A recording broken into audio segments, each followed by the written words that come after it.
Hey, everybody, and welcome to a Tatter-a-fact here at the Girls League studio in Las Vegas. And we are going to get right into it because I got a super cool guest. We have Lili Ma with us today. Hey, Lili. Hi, guys. How are you?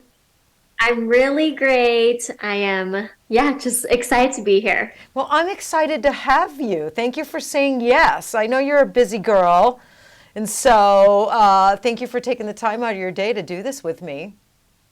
Yeah, well, I look up to you. I always have. I've taken all your courses when you did all your color correction. And so talking to you is just mind blowing right now. Just mind blowing. Oh, well, I never even thought you would notice me.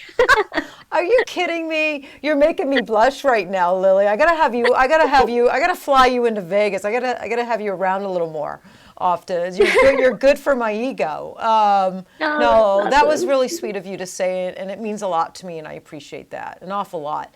You and I was well aware of who you were long before we met, for mostly because you're talented, right? You're very, very talented. And I peruse Instagram and even Facebook still. Just looking for, I like to follow really talented artists. I admire young artists that are pushing the envelope and doing really cool things. And you're one of those artists. So I definitely knew who you were. I was aware of your work.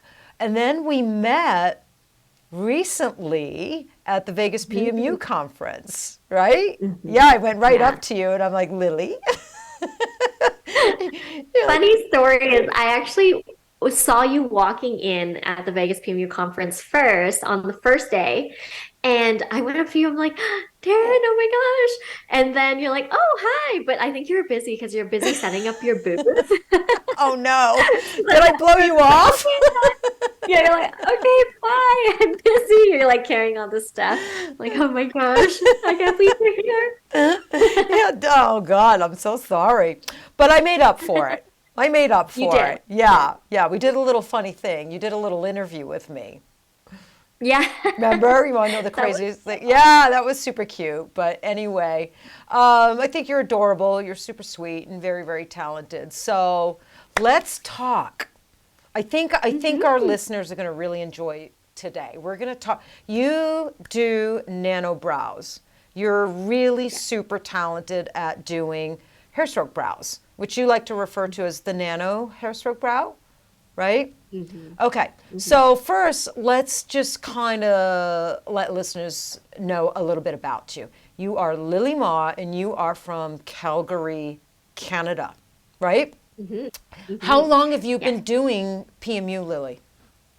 Yes. So my name is Lily. I am Permanent Beauty by Lily, and I've always started out with that name, and that was the name that I came up for myself 8 years ago. So I've been doing permanent makeup for 8 years, and through the 8 years, we have now established a training program where we teach beginners how to do permanent makeup and start out right away with a machine doing nano brows and combination brows and ombre brows, learning all the fundamental techniques. And then we also do services as well here in Calgary, Alberta, Canada. And we offer those services as well. So I offer them as well as three other technicians that also offer the nano brows and other services at our studio. And we also have an online store called The Brow Girls, and we offer all the permanent makeup supplies that we love and use every single day that we truly believe in. And so I love this industry. It's just been so crazy for me after 8 years. I thought that in the beginning, I thought I would just be an artist. I thought I would just service clients and just be an artist. I didn't know that I would venture into becoming an entrepreneur, starting my own academy and having my own permanent makeup supplies as well. So, this industry is amazing, and I don't know what else I can do, but I'm sure there's so much else more because I look up to you and what have you have done with everything, with your products and your online success. And Taryn, you've been in the industry for I don't even know how long, but way longer than I have. So I truly look up to you. Well, thank you. So, yeah, congratulations on all your success and accomplishments. And I think that's one of the most beautiful and magical things about, is that your doggy? Sorry. Oh my God, sorry. He's just being so bratty. 1 second. Okay. Oops. I have 3 dogs, so I know exactly what it's like. Oh my gosh. He just wants in or he wants out. Oh my God, sorry. Okay. That's okay. Before he keeps barking. I got 3 of my own, so I know what it's like. But what I was saying is I think that's one of the most beautiful and magical things about the permanent makeup industry is it's limitless what we can do, right? There's no ceiling. First, it's female dominated, right? This is a female industry. Like 99.9% of we're female dominated with some boys, and that's okay. We welcome boys, but I love that it's a female dominated industry, and I love that the sky's the limit as long as you're not placing restrictions and limits on your own self. Then you can accomplish and acquire and do whatever you want in this industry, which is fantastic, right? Mhm.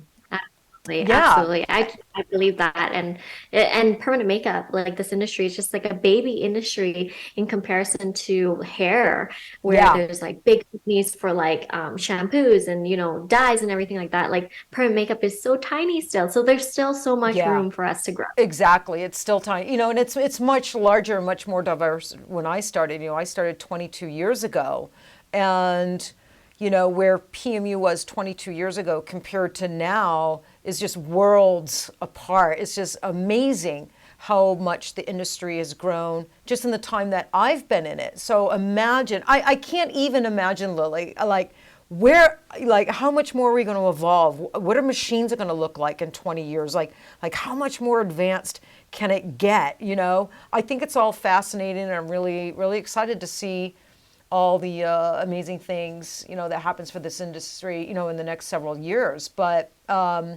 so 8 years, how did you come across PMU? Like, how did you find PMU, and why did you think PMU would be like right for you? Yeah. I found PMU because I had my own eyebrows done microblading way. And it truly changed my life. And I felt so much more confident because I had never had brows, as in brow hair, growing up. And so it's something that I was super insecure about. And so when I had my microblading done, it totally changed my life.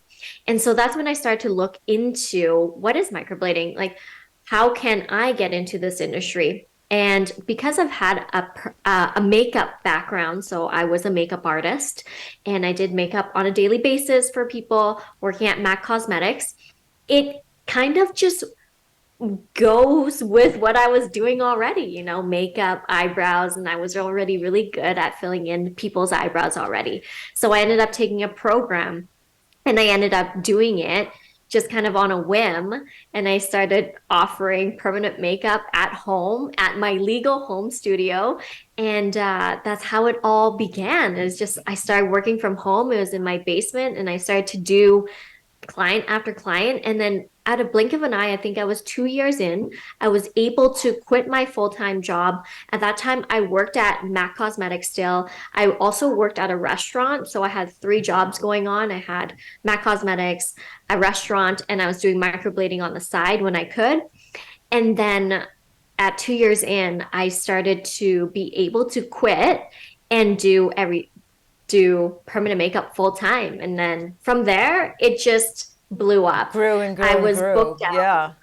Yeah. I So was, we were talking yeah, about that earlier on an earlier podcast. It took you 2 years. You worked yeah, 2 jobs while, you know, honing your skills and building a clientele.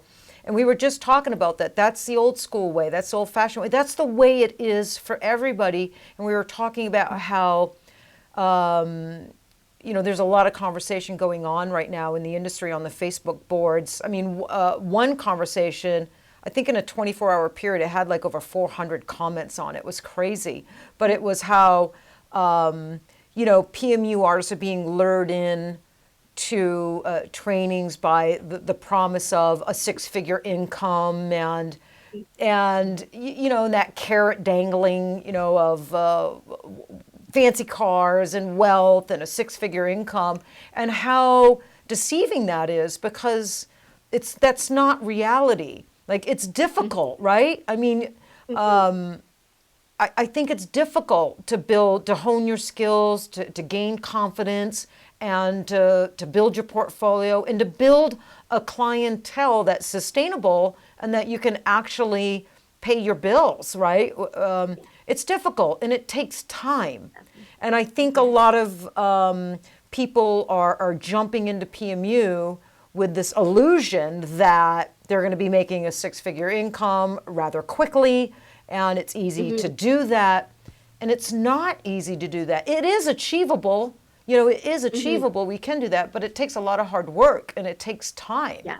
Right? Would you agree with that? Absolutely. I totally agree with that. It was not easy to build a clientele, and it wasn't necessarily luck. It was, hard work. I had to advertise myself while I was at work, and I would tell my coworkers, hey, I do brows. Like, look at my brows. You want this done? I was always talking about it. Even when I was filling in someone's makeup while I was at MAC Cosmetics, because that was my other job. I'm like, hey, would you want this, permanently, or at least semi-permanently for, the Want to next roll out of year? bed looking like this? Exactly. Like, it took a lot of convincing to ask people to trust me. I And think that's you the could thing. convince anybody to do anything, Lily. You're so cute and you got a great smile. You just got that thing. I just had to do their eyebrows, and I think they're convinced after. But it was difficult. It was hard because I wasn't able to do it full time. I was working only on the weekends, and then I would be at MAC at the beginning of my day. So I'd start at 10 a.m. at MAC, and then I'd get off at 3, and then I'd do a set of eyebrows at like 4 till 7 or 8, because at that time it took me extra long to do an appointment. It took me like 5 hours sometimes. Yeah. And so I was working like 12 hours a day trying to build my clientele. But that's what it takes, right, to achieve success. That's what it takes. It takes heart, commitment, and tenacity, discipline. Yeah. You got to be hungry, and you got to have expertise. You've got to like build your skills, and you got to show the people in your community, in your area, that you're really good at what you do. And that takes time. So I'm really glad that we touched on that. Really super glad. So so you started out with microblading? I did. And then you crossed over into I machine. I did. Do you still do microblading, or did you completely put down the hand tool? I do not. I do not do microblading. I am terrible at microblading. So I do not. That's funny. That's funny. I love your transparency. I tried to microblade twice because I wanted to feel. I didn't like the noise it made in the skin. Because I've been a machine girl my whole career, but I had to try it. I got on a couple of faces a few years back, and I was like, oh my God, this is like so not for me. I'm definitely a machine girl. I know. It's just like, it's so messy. That's the thing with me. It's just messy. It's just like ink is everywhere. They have eyebrow hair, it attaches to their eyebrow hair. Yeah. It's just too messy for me. Yeah. Well, and it's not as versatile, right? It's like microblading. It limits like your clientele. I think it's limiting. It's if you're going to do microblading, it's probably beneficial to go learn machine as well. So you can offer both microblading and like a powdered brow, shaded brow, ombre brow, if the skin calls for it. Not all skin types are good candidates for microblading or hair strokes, even if using the machine. Yeah. So I think about half the skin types out there probably are better off with a shaded or powder brow versus a hair stroke, whether it's microblading or with a machine. you Yeah, know? I think that's true. And then a lot of people do get hung up on wanting hair strokes. And so we still do it, even if they're not the best candidate, because we can also shade it in the next time, right? So Exactly. You they can get to convert see them for themselves. over, right? You say, see, I told Yeah. you so. Now, let's get Now you you into, know, now right? you know, let's get you into a powder brow. Yeah. Yeah. Um,